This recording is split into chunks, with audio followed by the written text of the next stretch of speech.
Hello, everyone, and welcome to another episode of the Career Evangelist Podcast.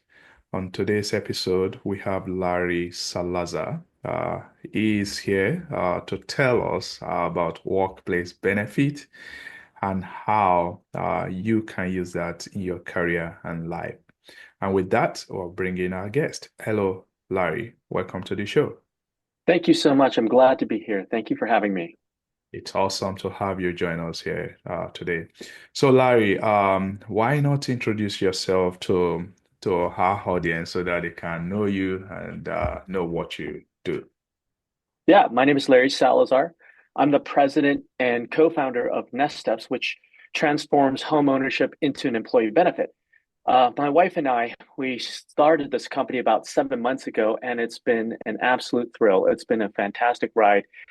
Prior to this, I will say that I spent most of my career in communications, in marketing and product, and I've done it for both globally recognized brands as well as small dynamic organizations. And while I've worked in a variety of industries, I think it was my experience in working for companies in the financial service space, in employee benefit solution space, and real estate services that ultimately put me on this path to where we are today. Oh, that's awesome. So, can you walk us through the your business next steps? What problem exactly are you solving, and why did no one else solve this problem before you? I think there's several problems we're trying to solve, and it's because we have multiple different audiences. For the employees, this is an important piece because we want to help them achieve financial well-being. Now, there's programs that within an organization that they offer to help you achieve financial well-being, like 401ks, right? But that's really a very long-term type of benefit. You don't really see the benefits until you're able to cash out years and years later. And today's audience are looking for things that are a little bit more tangible. There's a lot of studies that are out there that indicate they're not even sure if 401k is enough for retirement. They're not sure that the Social Security will even be around by then. And the biggest problem that people don't realize is that if we're talking about financial well-being, housing should play a big part of it. I don't know if you know this, but 1/3 of household spending is on housing. That's a huge chunk. So if we're talking about financial well-being or even just financial stress that interrupts our day-to-day work, you have to have housing part of that conversation. That's a big problem that we're trying to solve for. That's the first part. And the second part is really for the employers. Look, there are a lot of employers who are trying to figure out how to build loyal workforces, right? They use benefits, for instance. A lot of them talk about, the health insurance that they provide, the 401k, the matching, and then you have a whole bunch of, ancillary type of services that are available. And then there are some employers who go a little bit further. They do ping pong tables, right? They do stocked kitchens and, happy Friday meals and stuff like that. Those little things that they try to make the workplace experience more relevant, more enjoyable. Mhm. And the challenge here is that it hasn't really improved loyalty. It hasn't really improved retention. And so the cost to employers is great because the turnover is extensive. And so they're not just paying for rehiring that person, they're also having to deal with the fact that they have stretched teams. They sometimes lose institutional knowledge and so forth. And so what we're doing is providing a benefit that helps them to drive real loyalty because we're not just dealing with workplace experiences, we're dealing with real life experiences at this point. That's so good. So now let's break it down. You Yeah. call it home ownership benefit. So let's say there is someone there out there, a professional. He wants to engage with Next Steps.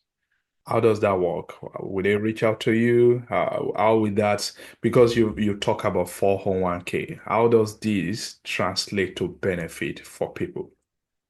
Yeah, we do three things specifically for the employer and the employees. The first thing we do is we enable the employees by providing a technology platform that helps them achieve healthy financial behavior and accelerate home savings. That's an important piece. That same platform allows the employer to track the impact of that program against uh, operational KPIs like retention. That's number one. So we enable them. Then we empower them, right, by providing live workshops, educational workshops, and one-on-one guidance on home ownership. And if you already own a home, on how to leverage that home for the purpose of long-term financial well-being. And then the third piece is we work directly with the employer to develop and design a contribution model where it makes sense, right? So let's say, for instance, if you're an employer, and these are some of the things that we actually hear from these employers that we talk to. One of them, for instance, wanted to offer $3,000 per year to their employees that already own a home. And that means they're going to break that out quarterly for the purpose of paying down a mortgage. And in addition to that, they wanted to offer $5,000 to any employee buying a home. That money would go towards a down payment. So at first, it seemed like that was a pretty rich program, but we went through the table with them and went through the numbers, and it made sense. It comes out ahead for them. They come out net positive, and the fact that they're able to reduce the turnover costs. So that's how we actually go about doing it. So as an employee, they would actually come sign up for the program. They would participate in that program. They would set themselves up on our platform, and our licensed professionals will work with them on a one-on-one basis to guide them through that journey.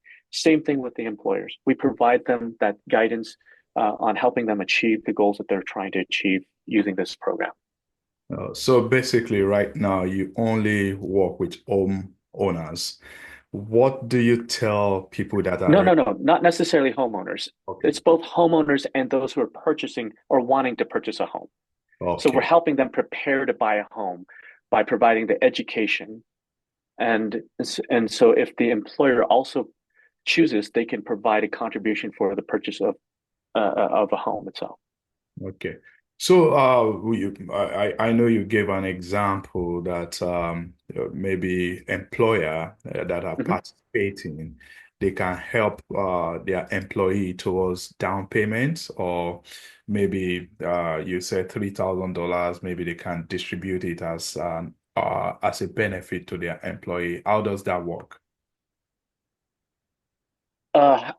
So we actually go in and we take a look at their existing data, right? Their turnover data. Right. What does it cost? What is their, average salary for their employees? What's their turnover rate historically? We measure all of those things and we do an assessment in order to determine, how much can they afford to give to their employees before they actually dip into their bottom line. It's a tool that we've created specifically measuring, and taking into consideration those who are fully engaged, those who are somewhat engaged, and those who are not engaged, and trying to figure out what the anticipated turnover rate is based on, those specific numbers that they provide us. And so when we take everything into account, we're able to come up with an idea that if they provide, say, for instance, $5,000 towards paying down a home, um, they might come out ahead in terms of saved dollars uh, coming from reduced turnover rates. Okay. But Okay. that's all in a system that we've put together, and it's a proprietary system that we've built over the development of this program, and it works phenomenally well. And the employers, when they see that, they just light up, right? The employers light up because they're actually able to track the impact of a benefit. And traditionally employers don't really track that information. They just look at utilization data and maybe get survey data and so forth. But this actually tracks impact on operational KPIs. That's so good. Now, beyond home ownership, what Yeah. other financial literacy habits would you say you see most successful employees practice that the average workers ignore today?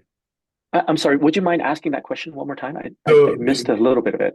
no, beyond home ownership, I'm wondering Mhm. if there are some other financial literacy habit or program that you have going that you would recommend to employees out there.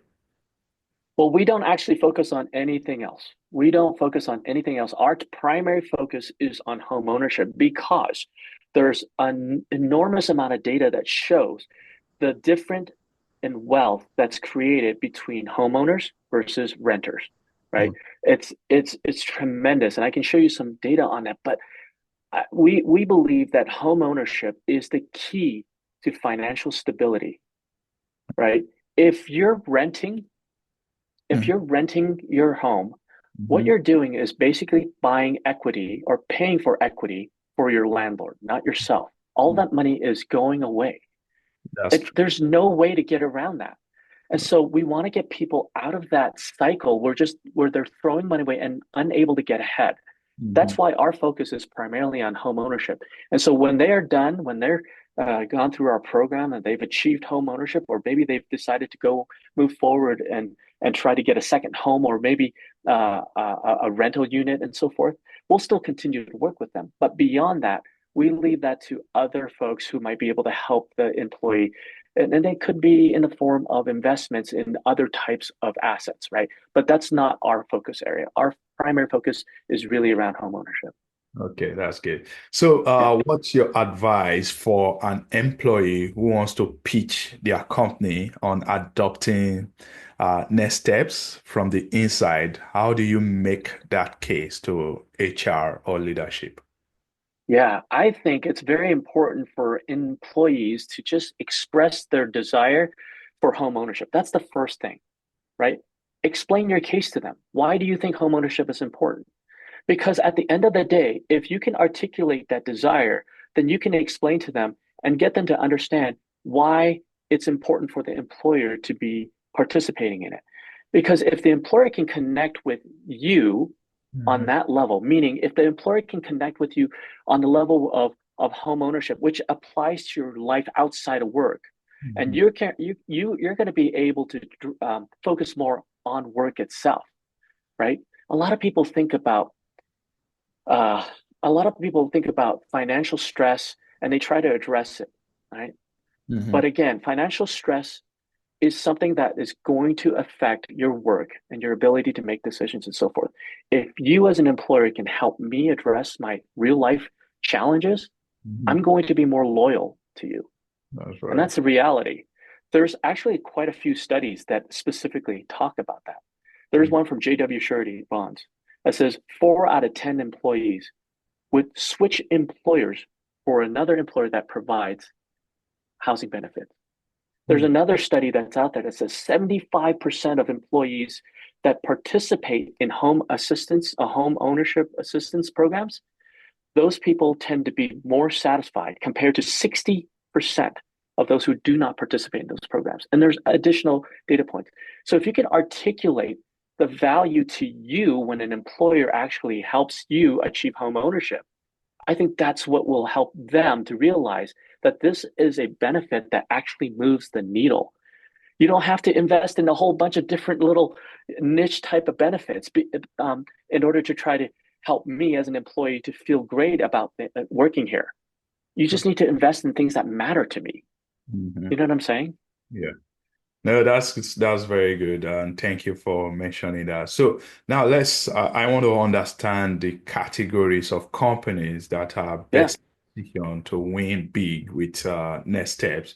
Is this going to be for Fortune 500 companies, small No. SEs, or a combination of both? It's a combination of both. At the end of the day, the smaller the company is going to be a little bit harder for them to see the return on investment, right? But what happens is if you do this in a group, I'll give you a quick example. We work with a PEO right now, and that PEO, are you familiar with PEOs? No, what's that? So, in a nutshell, what they do is they they bring multiple different small employer groups together and they provide a benefit in a sense that they can use their EIN and so they can get them better rates for insurance and other types of benefits, right? And they also are able to provide maybe payroll programs and so forth. But we work with a PEO and they're ready to roll out our program specifically to a large group of smaller employers bundled together. And so for the smaller businesses, you can work together with other employers and create a sort of a network that we can roll this out to. So typically, our business focuses about 100 employees and up.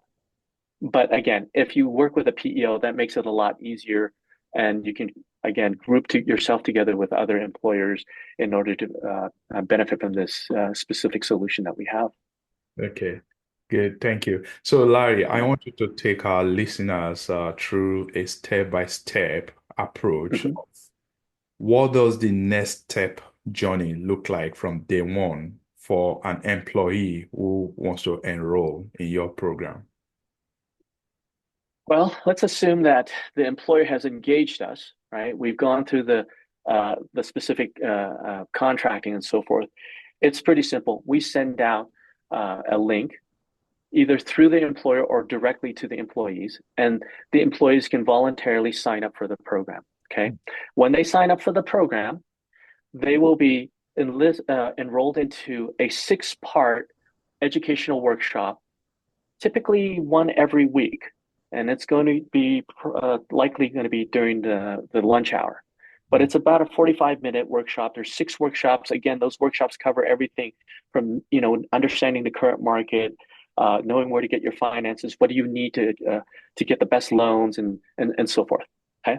So that's the first piece. And then along the way, our home advisor and our equity architects, these are licensed professionals in real estate and in financial services, they will meet with you. The equity architect will set you up on that platform, okay? And that platform will help you manage your savings and your income.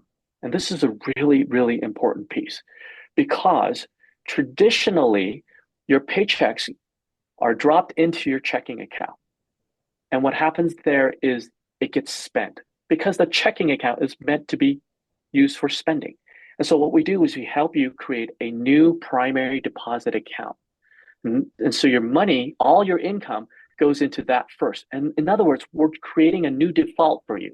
Your new default is save money. Our platform then connects that account to your checking account. And based on the budget that you've set and the strategy you set with your equity architect and your home advisor, they will automatically transfer funds to pay for bills that way. And then when you try to pull more money out, it'll tell you, are you sure you want to do that? Because you're not going to be able to hit your goals of buying that home. So that platform will be set up. And there, like I said, there's 6 workshops. Our advisors will work with you all along the journey. And then when you're ready, you will be able to request an amount specifically from your employer, and that's when you're ready to purchase a home. And so the employer will then send the dollars directly to the title company so you can so they can help you close on that home. It's as simple as that. It's incredibly simple, but what's incredibly powerful about that is that the platform and the advisors are helping you change or at least improve your financial behavior. So it's not just a one-time thing. You carry that skill and that learned understanding about financial behaviors throughout the rest of your life. Oh, okay, that's good. Now, Yeah.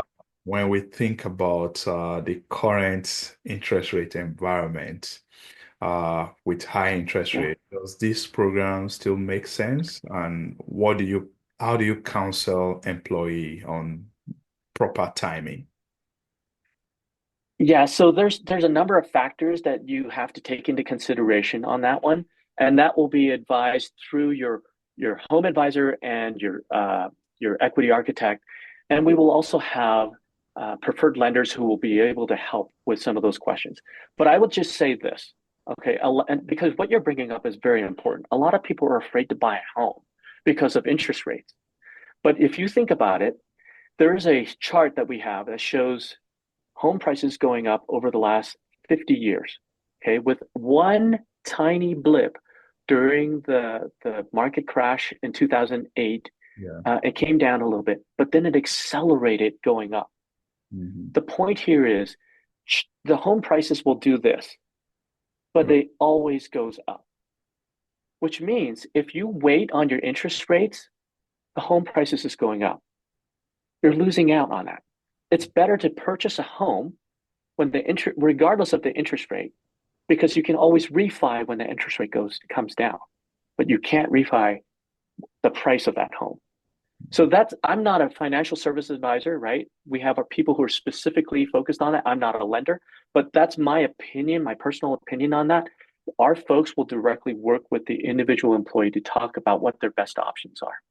Oh, that's so good. So, as we wrap it, Larry, what's one thing listeners can do this week to take a step towards financial stability and I'll say career security? Yeah, I think it's important for them to learn more about home ownership and the value it brings to their financial stability and their financial well-being. You can go look things up on your own. I would strongly suggest that you connect with us. I know that sounds very self-serving, but we provide education. So connect with us. Go to our website at www.neststepsbenefits.com. That's nest as in bird nest. Or you can connect with me on LinkedIn. I'm Larry Salazar. You can reach me on LinkedIn. Just send me an invite.